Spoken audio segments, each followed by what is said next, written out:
বান্ধবীদের সাথে বাজি ধরে অচেনা একটা ছেলের আইডিতে মেসেজ দিয়ে বলেছিলাম, হ্যালো হ্যান্ডসাম, বিয়ে করবে আমায়? প্রথম দেখাতেই তোমাকে ভালোবেসে ফেলেছি। তুমি যেখানেই থাকো প্লিজ আমাকে নিয়ে যাও। প্রতিদিনের মতো ফ্রেন্ডদের সাথে বসে আড্ডা দিতে দিতে ট্রুথ অর ডেয়ার খেলছিলাম। হঠাৎ সেখানে আমাকে ডেয়ার দিয়ে বলা হলো একটা অপরিচিত ছেলের আইডিতে মেসেজ দিয়ে প্রপোজ করতে হবে। আমার ইচ্ছে না থাকা সত্ত্বেও উপায় না পেয়ে খুঁজে খুঁজে শ্রাবণ চৌধুরী নামের একটা আইডি বের করলাম আর মেসেজ দিয়ে বললাম, এই যে মিস্টার, কবে নিয়ে যাবেন আমাকে আপনার কাছে? প্রথম দেখাতেই আপনার প্রেমে পড়ে গেছি। লাভ ইউ জামাইজান। মেসেজটা দিয়ে এখন ভীষণ ভয়ে আছি, যদি এই আইডির লোকটা কিছু বলে। আমি ফোনটা রেখে বান্ধবীদের সাথে কথা বলতে লাগলাম। যতই আমাকে হাসি খুশি দেখাক না কেন, ভেতরে ভেতরে ধুকপুকুনি বেড়েই চলছে আমার। বিকেলের দিকে প্রাইভেট থেকে বাড়ি ফিরলাম। আম্মুকে ডাকতে কিচেনে ঢুকে দেখলাম মা রান্নার কাজ করছে। আমিও সঙ্গ দিয়ে রান্নার কাজে সাহায্য করলাম। পবিত্র রমজান মাস।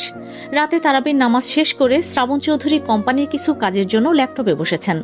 তার সাথে ফোনটাও একবার হাতে নিলেন। সেখানে স্ক্রল করতে করতে একটা মেসেজ দেখে হতভম্ব। সাথে সাথে মেসেঞ্জারে ঢুকে দেখলো মেসেজটা, আমার প্রিয় জামাইজান, এই পবিত্র মাসে প্রতিটা সেহরিতে আপনাকে ডেকে তোলার দায়িত্ব নিতে চাই। প্রতিটা ইফতারে আপনাকে নিজ হাতে শরবত বানিয়ে খাওয়াতে চাই। প্লিজ আমাকে আপনার কাছে নিয়ে যান। শ্রাবণ মুহূর্তে রেগে দাঁতে দাঁত চেপে উঠে দাঁড়ালো। সাথে সাথেই ছোট ভাই কাব্যকে ডেকে উঠালো।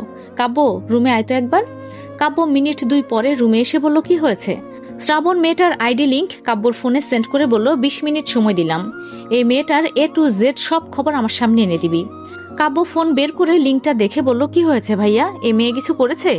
শ্রাবণ তীক্ষ্ণ দৃষ্টিতে তাকালো। কাব্য মাথা নত করে চলে গেল। আজ পর্যন্ত বড় ভাইয়ের মুখের ওপরে কোনো কথা বলতে পারেনি, আজও পারবে না। আমি হিয়া। সে যে বিকেলে মেসেঞ্জারে ঢুকে অচেনা ছেলেটার কনভারসেশন ডিলিট করে এরপরে আর মেসেঞ্জারে ঢুকেনি। কেমন যেন বুক ধুকপুক ধুকপুক করছে। কাকে না কাকে মেসেজ দিয়েছি আল্লাহই ভালো জানে। কে জানে 2-3 বাচ্চার বাপই নাকি। হিয়া ভাবাভাবি বাদ দিয়ে পড়তে বসলো। সামনে এসএসসি পরীক্ষা হতে বেশি সময় নেই। রমজান মাস বলে কলেজ বন্ধ দিয়েছে, কিন্তু প্রাইভেট খোলা আছে। এদিকে কাব্য 20-25 মিনিট পরেই শ্রাবণের রুমে এসে নক করলো। ভাইয়া আসবো? শ্রাবণ গম্ভীর কণ্ঠে বলল, আয়। কাব্য রুমে ঢুকে শ্রাবণের সামনে দাঁড়িয়ে গড়গড় করে বলল, ভাইয়া, মেয়েটার নাম হিয়া, ইন্টার সেকেন্ড ইয়ারে পড়ে।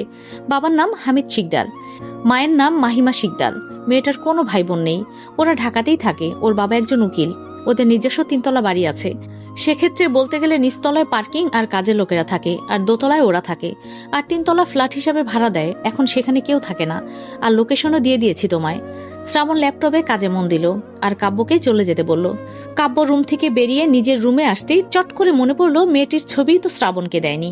তখনই হোয়াটসঅ্যাপে কাব্য একটা ছবি পাঠালো, সাথে মেসেজও দিল, ভাইয়া, এইটাই ওই মেয়েটার পিক। শ্রাবণ সেই ছবিটা দেখতেই কিছুক্ষণ নিশ্চুপ হয়ে রইল। চোখজোড়া পলক ফেলতে ভুলে গেল। অপূর্ব দেখতে মেয়েটা। মেয়েটার কাজল কালো চোখেই যেন অদ্ভুত মায়া। বারবার তাকিয়ে থাকতে মন চাচ্ছে। শ্রাবণ ভাবতে থাকলো, মেয়েটা কি ওকে চেনে যে ওই রকম একটা মেসেজ দিল? শ্রাবণ আর কাজে মন বসাতে পারল না। ল্যাপটপ রাফায়েল দিয়ে রুম থেকে বেরিয়ে কাব্যকে ডাকলো। কাব্য সামনে আসতেই শ্রাবণ বলল, কাব্য শোন, ব্যাগপত্র গুছিয়ে রাখ, কালকে একটা জায়গায় যাব, কয়েকদিন থাকবো সেখানেই। তোমার কাজ আছে নাকি? ঠিক আছে, যাব।